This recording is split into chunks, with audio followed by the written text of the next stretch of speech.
I had to get hurt a lot to write this book. I wish I didn't, but I had to, explains Jennifer Woodward, author of 90 Days Without You.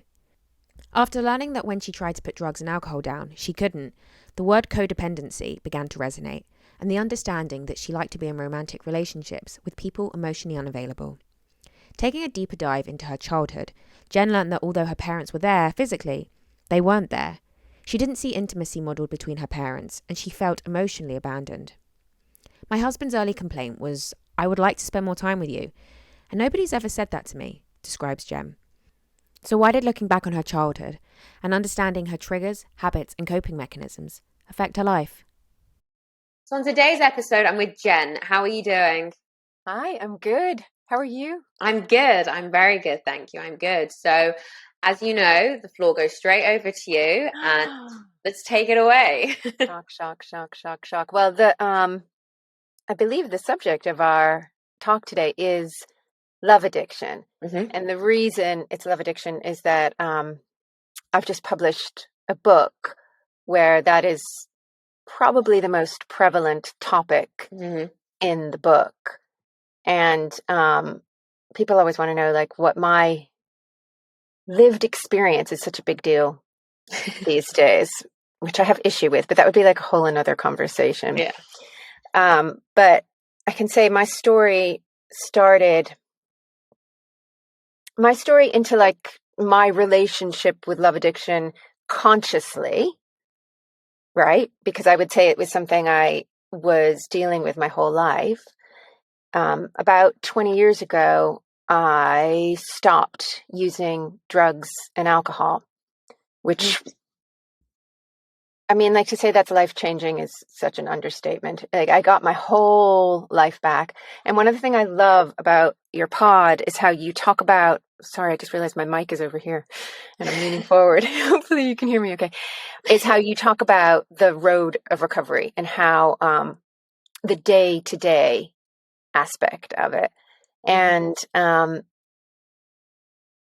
when I put down drinking in particular, because like for me it was like really like I thought I just like was really cool and had this really cool drug problem.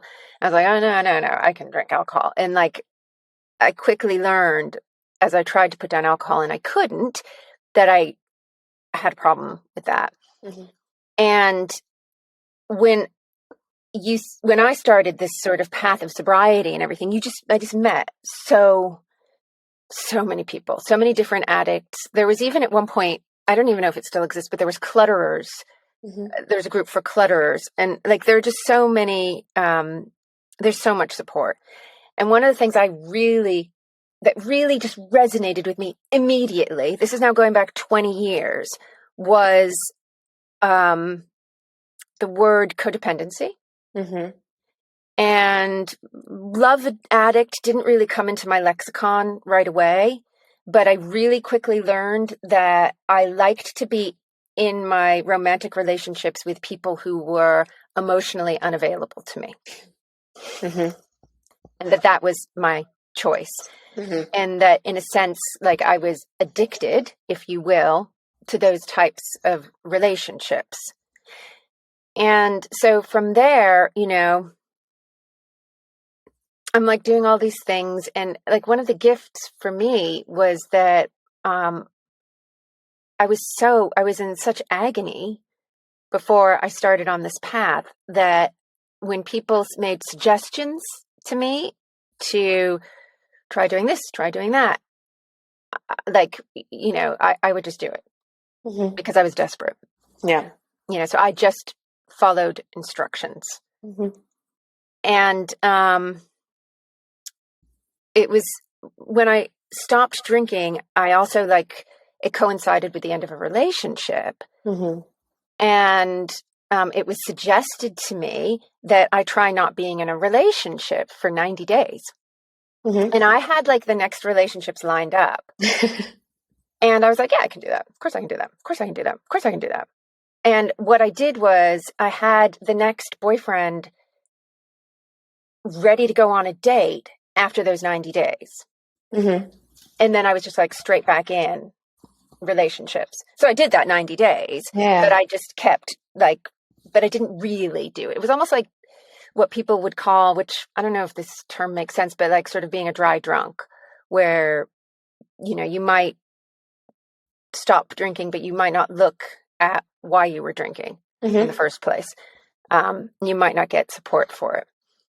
But that's what it was like. And I didn't really put down relationships for 90 days because they were always sort of buzzing in the back. And it was like I was holding out for day 91, if you will. Yeah. And that's not what happens in the book, which has the title 90 Days Without You, by the way. So then, like, I found myself in yet another relationship where I was cheated on. And that was a big theme in my relationships. And for the first time, instead of thinking, what's wrong with the other person, it just like hit me. Like, you know, you have those moments in your life where you're like, oh, and I was like, oh my God, I'm the common denominator. It's always me that's choosing, like, it doesn't matter who it is. It's me that's the one who's in it. And I was on the floor. I just couldn't think, how will I live differently? Like, how will I do this differently? But luckily, by the time that happened, I already had the template for how I gave up being addicted to drugs and alcohol, you see, which had been successful. And I was like, right. Okay. And so I got a lot of support. I read a lot of books, and it was like, it's like a drip, you know, it's like slowly, one day at a time. And like, that was years ago. And to this day, things start to like fall into place. And like the main thing that I did, and some people don't believe in doing this. And, you know, everybody has to do what they have to do. I don't think the way I do things is the way for everybody at all. But to me, it took a really deep dive into my childhood. And that was painful. And I love my parents, and they're both still alive. And I really believe wholeheartedly that they absolutely did the best that they could. But my experience as a child growing up in my family, where I didn't want for material things. I can't, you know, complain at all. I had a wonderful education. You know, that was really important to my parents. But what I didn't have was them. Okay. They were there physically, but they weren't there. My dad my dad wasn't there physically a lot of the time because he was constantly at work. And he had he was really good at his job. He was an expert in his field. He specialized in discrimination and law, and he did so much good for the world, but I just like never saw him. And my mother suffered from depression, which meant that though she was physically there with us, she just wasn't there. She couldn't. It was so hard for her to cope on a daily basis. And when I have an older brother and a younger sister, and my brother and I were together I was there for 9 years. He was there for about 10 before my sister came along. And during that time, my mom was trying to get diagnosed, and it was such a stigma. You know, we were Irish Catholic in the suburb of Boston, and there was such a stigma. And, you know, but both parents now, and I think this is through the work that I did, because I was able to go to them and be like, in a non-judgmental way, because I really don't believe in blame. I really think blame is useless. You know, these patterns that they inherited, you know, and they inherited. And what I was looking at is, what did I inherit? Yeah. And because when I was little, I never had, well, first of all, I didn't see intimacy modeled between my parents.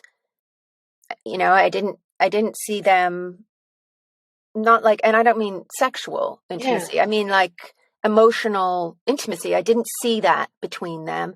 And I certainly felt emotionally abandoned myself. But what I understand from the work that I did on myself is that these patterns, it was so important. It's so important as it for a child to feel loved, that those patterns were all I knew to be loved. So I just recreated patterns where people were at work all the time, or having affairs, or involved with their own addictions all the time. And then they'd come and they'd be like, yeah, no, I'm having a relationship with you. And I'd be like, yeah, okay, we're having a relationship. This is what a relationship looks like, because that's what it looked like when I was little. And it wasn't until like I went through the pain of it and I was like, wait, hold the phone. This isn't right. And I went back and I looked at what was going on in my family, that I was able to then change what I was looking for. And I spent like a year. It started off, I was in therapy, like, because I was really on the floor, and I was in therapy like 4 or 5 times a week, which is, I know, a luxury and unbelievably expensive. And, but I was lucky at the time. I had a little money, and my parents didn't know what was going on, but I said, I need some help. And they sent me money for the therapy. Bless them. And I did that. And like about a year late, and like I had like this woman I would talk to, and she would be like, Jennifer, keep working on yourself. Keep working on yourself, and your antenna, your picker, if you will, like what you are attracting in the world is going to change. And when I eventually did, like after this sort of year of like, whoa, and I did start dating again, one of the first people I started dating, who you just saw, who built this sound studio, he was like, his complaint early in the relationship to me was, I just would like to spend more time with you. And to me, nobody had ever said that to me before. I'd always been with people who weren't spending time with me, but then coming back and being like, yeah, we're in a relationship. They probably were thinking it was fine the way I was. And when he said that, I was like, oh man, because that's what it's about, isn't it? Yeah. So that's sort of my story. The other thing I would add to that is that I found my friendships during this time period to be very, what's the word? I found them I was so used to, if you got upset with somebody, you had a fight and then the friendship was over. And because I was meeting all these sober women, and sometimes you'd have a fight, and sober women start to say, they say, I'm upset with you because you didn't show up that night. You said you were going to come, and I really was relying on you to come, and you couldn't come. Then the other person has the opportunity to say, I know I said I was going to come, and I feel really bad that I let you down. I'm sorry. The reason I couldn't make it is that I was exhausted and I felt like I was getting sick, but I know I let you down, and I'm sorry that I hurt your feelings. And then the other person feels better because they apologized, and then the friendship goes on. Yeah. As opposed to, I can't believe she didn't show up for me. She said she was going to show up for me. She knew that was a big deal for me, that thing. And she didn't come, and not talking about it. And then the rift starting in the friendship and growing apart. And because that was being modeled for me on this, journey of recovery I was on, that I started to filter that into my romantic relationships. Yeah. And it was like modeling. It was modeling intimacy, With a friendship, it's obviously not sexual, but the sexual intimacy is just one layer. There's also the emotional and the spiritual intimacy is so much more. Yeah, It's not definitely. more, but it's all part of the same thing. Well, exactly, because that's kind of with relationships in general. They're all whether it's, you have the sexual intimacy or you don't, there's still a relationship you're building and you're working on. And so it makes sense. But what was the reason then that you did decide to give up alcohol and go sober? Well, I had, it was because of the drugs. It was, I was in New York, and cocaine was a big thing in my circle. And I just knew I couldn't do it. And there's also, like, when you say that, like, everybody knows you're not supposed to do that drug, right? Like, we all know that. So it was quite like, yeah, well, I'm going to give that up. But I found that I couldn't. Yeah. I found that I personally could not. If it was around, I would do it. And so when I started to try to give that up, it was put to me that I was going to need to give up alcohol. And I kept saying, no, that's not my problem. That's not my problem. But I found that when I drank, I would then do drugs. And so I couldn't give up the drugs without the alcohol. Yeah. So then I tried to give up the alcohol, and that's when I found out, oh my God, this is even harder than the drugs. Like, this is harder. And this started way before, because I would have had my first drink when I was a teenager. And I was 31 when I was doing this. So that's a long time to have been drinking. Yeah, no, of course. Yeah. And then do you think that obviously when you did start giving that up, that's when you moved into, let's say, the love addiction? That's when you did you replace it, or? No, I wouldn't say I replaced it, because I immediately started looking at, I wouldn't say I replaced it. I would say it was always there alongside it. And it just was harder, if you will, to get sober, if you will, around it.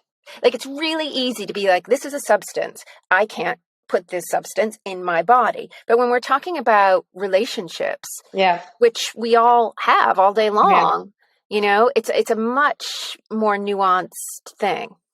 Yeah, no, I understand that. And it's one of those things where it's always, I guess, there, isn't it? It's always under the surface, but sometimes suddenly, like you are, you said you're forced to face it.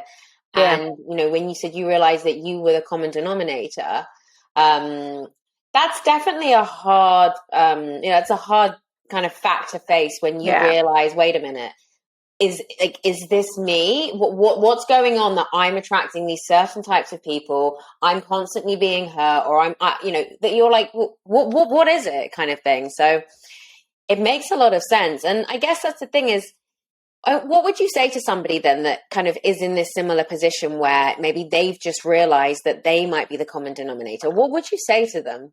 I would say, amen. Excuse me. I would say amen. I would say, like, that's the first step. Yeah. Because until we can look at ourselves, nothing's going to change. And unless something changes, nothing changes. I can't change what my friends or my partners want to do. I can only change my relationship to them through me. You know? Yeah. So, yeah, I mean, the thing about it is that I think, like, for it to be an addiction, it has to be impacting your life negatively. So, like, somebody else could be in a relationship. People have open marriages, and they're fine with that. People, somebody could have a lot of work hours, like work a really full week, but be then showing up for his family in a way that satisfies his or her family, So the thing that's tricky about it is you can't be like, oh, if somebody works a 60-hour week, then therefore they're not capable of intimacy. I don't think that's true. Yeah. But I think, like, work is really something that it's easy to be addicted to and to use on, if you will. Yeah. So it's hard when I was writing the book because it's not my story, I should say. It's fictional, this one. But I used that template that I used in my life, but I changed her circumstances. Kat is not she doesn't have a substance problem at all. I just wanted to do a deep dive and a look at love addiction and sex addiction and fantasy addiction and relationship addiction. And I just wanted to like, you know, look at that. And it's, as you're reading, I wanted it to be like, wait, is this okay? Or is that not okay? Is that okay or is that not okay? Because as she's going along at the beginning, it's almost like, I think my first TikTok book talk thing is going to be like, this is not a rom-com. It's almost like it is a rom-com, but this book is not a rom-com. Yeah.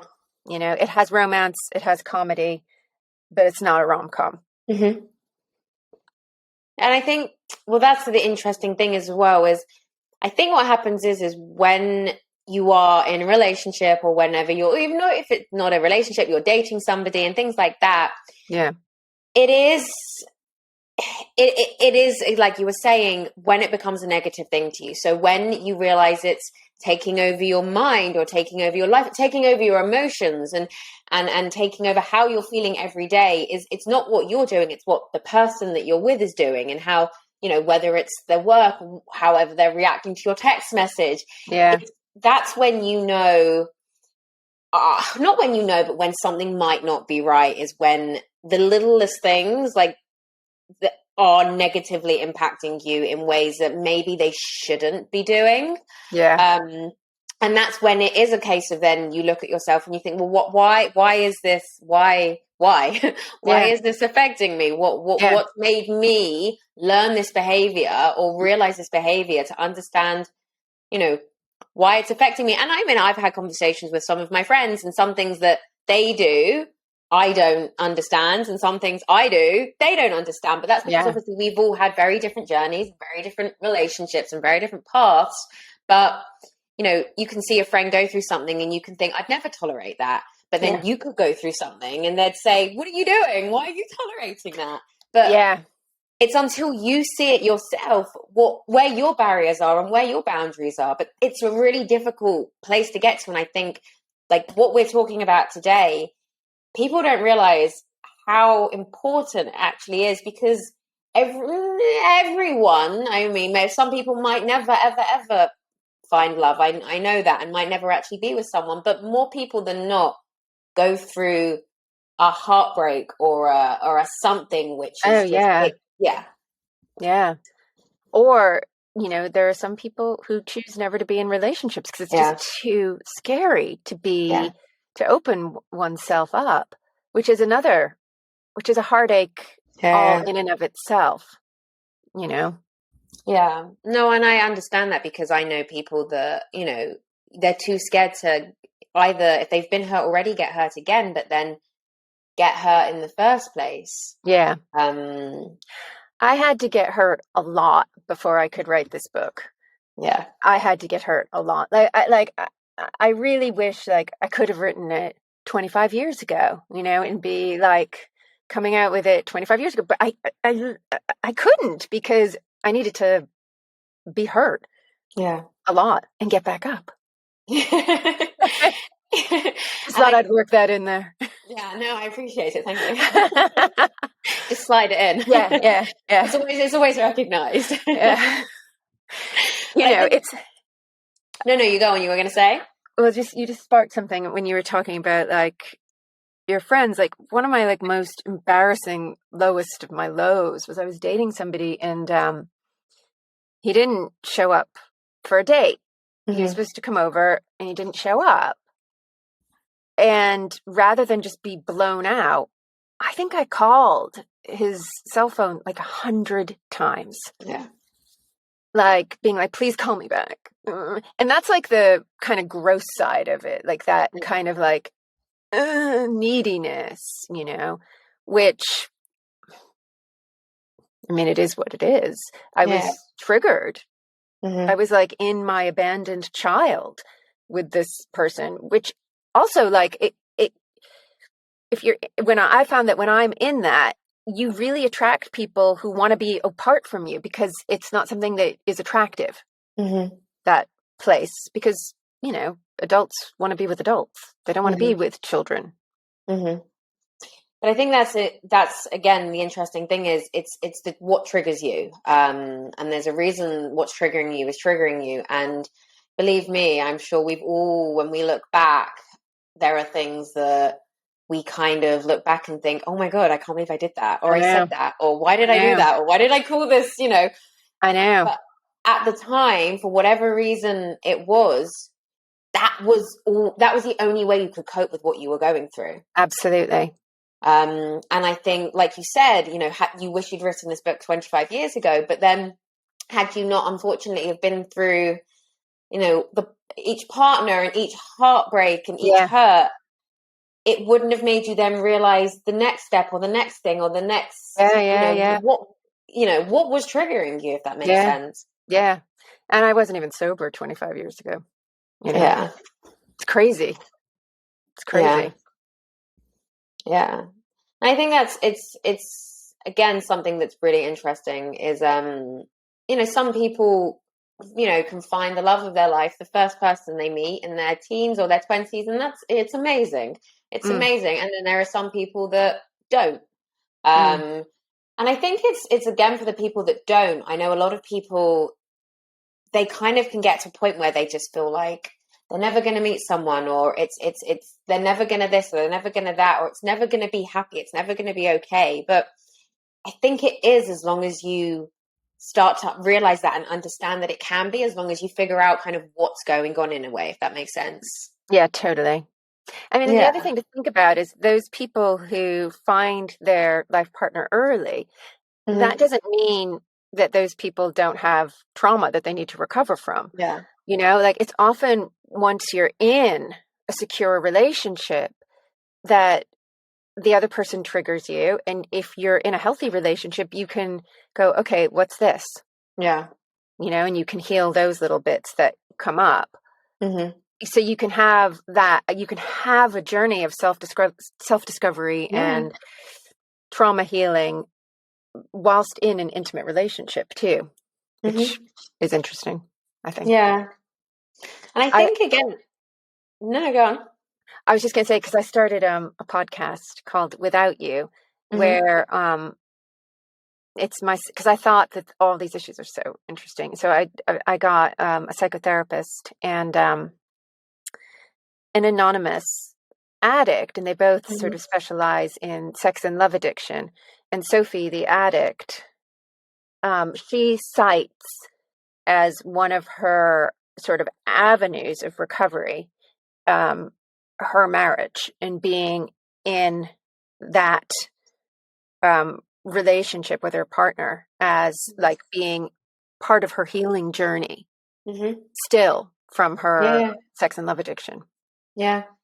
I find that fascinating because I've read books where I've seen that people have said that they were going through, their traumas and their healing while they met their partner, and they're still with their partner. And actually that partner helped them, through it and help them get through, the healing and work on it, which is amazing. And then some people, obviously, the partners don't help and they can't help, or not even it's them. You realize, actually, wait a minute, this isn't helping me. And I think that's something also really important when you do go through a breakup, because again, they happen at every age, and when you do go through a breakup, every person, whether it's 1 to 10 to more people that you date afterwards, they can bring out different things in you. Even if it's one date, they can show you something different that maybe someone else didn't show you before. And it's amazing how sometimes other triggers can come out and other things can and suddenly arise that you didn't see in the year before, but now you're suddenly seeing today. Yeah. Yeah, it is amazing. And I think it's like you were saying as well, it's working on that and working on those feelings, because those triggers, whatever they are, for whatever reason they've happened, they can be not fixed, but they can be dealt with, or they can be looked into, and you can kind of rewire those triggers so the next person isn't going to trigger you in that way. Yeah. Yeah, exactly. That's the hope. The hope is with each trigger, you heal that little pocket Yeah, it's Yeah. interesting too, because I know you've recovered physically from an Yeah. accident. And a lot of this, what I learned and what I also did alongside the therapy is I did a lot of body work, because we actually hold these emotional traumas, Yeah. we hold them physically in our bodies, like little pockets here Mhm. and there. Yeah, no, I've seen that happen, and I've heard of it, and it's amazing how that happens. It's unreal. Our bodies are so smart. Hmm. Yeah, it's definitely amazing, and it's actually really nice because just before, when you mentioned your husband, I noticed, obviously for people that are listening and can't see this, but I noticed when you mentioned him and you said that he wanted to spend more time with you. I noticed your face, it lit up. I like it is now, but I noticed as soon as you said it, and I wanted to flag it, I wanted to mention it because I noticed as soon as you said it, how I noticed the smile, and I just was like, oh, it warmed my heart, because I was like, those are the moments that I love to see in other people, whether, I just love to see those kind of things in other people, because when you find people that you do love and love you back in such a beautiful way, they make you smile like that. Yeah. Yeah. It's true. Yeah. It's true. Yeah. And also, like, when we're talking about like patterns that were learned in childhood, you have to live those patterns for a while. Yeah. Over and over and over again before you start to go, wait, whoa, wait, why am I just like doing this? Why am I just, I want to stop doing this. Why am I doing this? I'm like, I keep doing this. Oh, I learned to do this when I was a kid. Oh, but like, so like, I feel like, you have to, these are like, for me, it was the crisis of my 30s.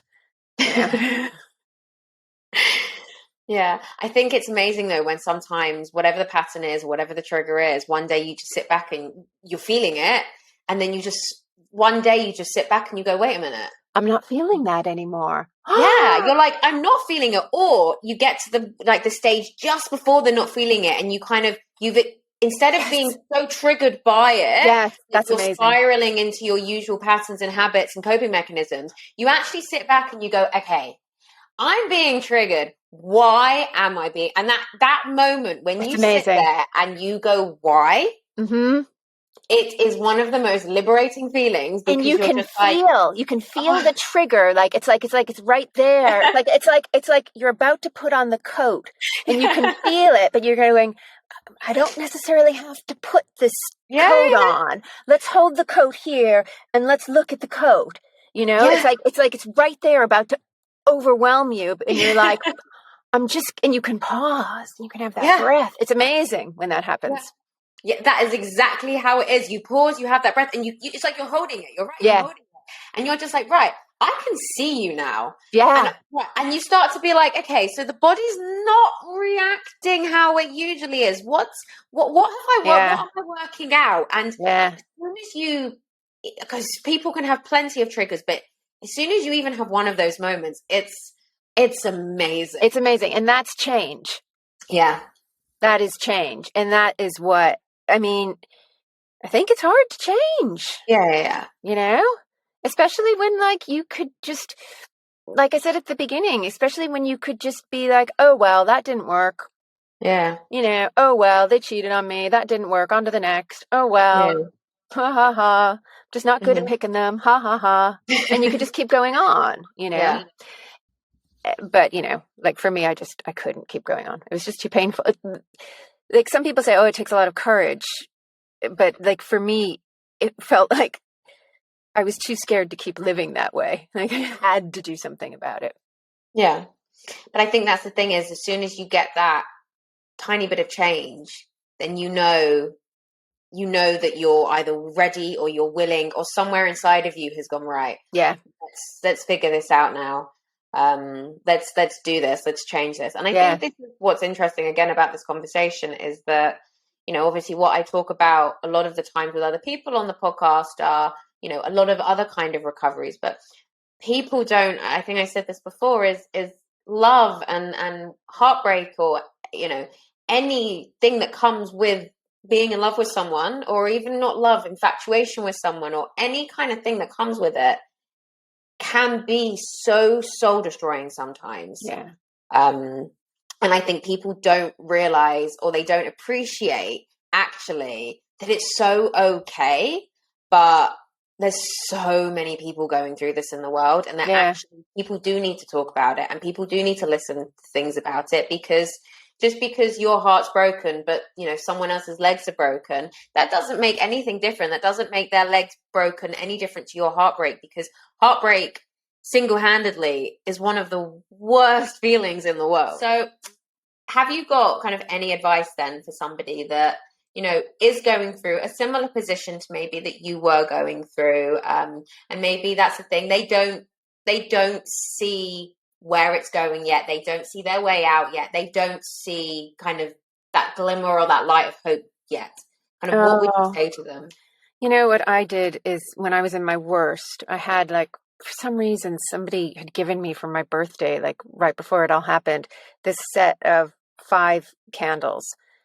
And I would like light one every night and like be going to bed sobbing.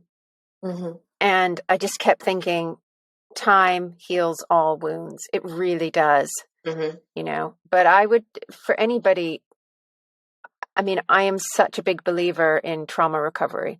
Mm-hmm. I'm such a big believer in taking that time to look at it. I'm so glad I took the time I did to look at why I ended up where I was. Yeah. And I would encourage everybody to do that. There are so many resources out there. Like, if you think it's an addiction, there are support groups for addictions, and it's definitely worth going to those. Addiction versus trauma recovery, they're two different things. Addiction is something from which we get a daily reprieve, and trauma recovery has a beginning, a middle, and an end, and it's that physical thing, and it's getting that trauma out of your body, out of your psyche, and letting it go. But I I'm involved. I do both in my life, and then I would triple with that actual physical body work. There's so many. They know so much more now than they did, 20 years ago. 15 years ago, whenever I was like doing all this work, there's so much more stuff now. There's EMDR, which is amazing. There's somatic healing, which is amazing. And so there are different paths that people can go on to find what works for them. I don't like recommending like one thing, because then somebody can go, oh, well, that won't work for me. Or, oh, I don't like her, so I don't want to do what she did. Because there's so many different paths right now. Like, it's a fruitful age to live in, to help yourself emotionally and psychologically. No, definitely. I agree. And I think one thing, it's really important to know it's okay to be vulnerable. Absolutely. I know it's the scariest thing in the world to be vulnerable and to put yourself out there, because the fear of rejection, whatever the rejection is, whatever it is that you want to put yourself out there for, the fear of rejection, whether it's sending a text message that you're not sure you should send, like any kind of rejection is a horrible feeling. Yeah. But I think the thing is being vulnerable and putting yourself out there can actually take you to some of the most amazing places and some of the most amazing people. And if you don't make yourself vulnerable, you actually might miss those opportunities and those people because you were too scared to get hurt. Yeah. And I think that's also, it's important that, you might get hurt, whatever it is, for whatever reason, more than once. It could happen 2, 3, 4, 10 times. It could continue to happen, but at one stage, one point, hopefully it will stop. Yeah. It will stop. And whenever it does get to that point, all the work you've done and all the people you've met and whatever it is that has got you to that person will be that person for you, because you were vulnerable and you worked on whatever it is to get you to that person that. Yeah, it's so totally. Like, I mean, each time I was going through like a massive breakup, I'd be like, I'm never going to love again. I'll never find anybody who's as good as he was. He was so amazing. But like, somehow I landed on my feet. Like, I wouldn't trade my situation, and if I hadn't gone through all those things, I wouldn't have my son, like, and you just think it just somehow all ching, ching, ching, ching, ching went the right way. Yeah. Yeah. Well, it's been an absolute pleasure to talk to you. Thank you Thank very you. much for Thank joining you. me. You've got to let your mom read my book. Yeah, I will. I will. So where can you find your book? Well, I have it right here. It's everywhere. I mean, in America, it's Amazon, so it's everywhere. But it's also, you can get it at Waterstones. You have to go in, you can get it online everywhere. Or you can go into your local bookshop and just ask for it. You have to make sure you don't do the numbers, but you do NINETY. And so I have a couple friends who just went to their local bookstore and had it ordered in, which is so cool. So anywhere. Perfect. Yeah, it's amazing. Well, I'll have a look and see if there's in my bookstores as well. So I was actually in Waterstones over the weekend, so I should have had a look. So go and ask them. So tell them, I want this book stocked. It's so good. Okay. I will. Yeah. I will. Well, it's been an absolute pleasure. It's been a pleasure being here. Thank you.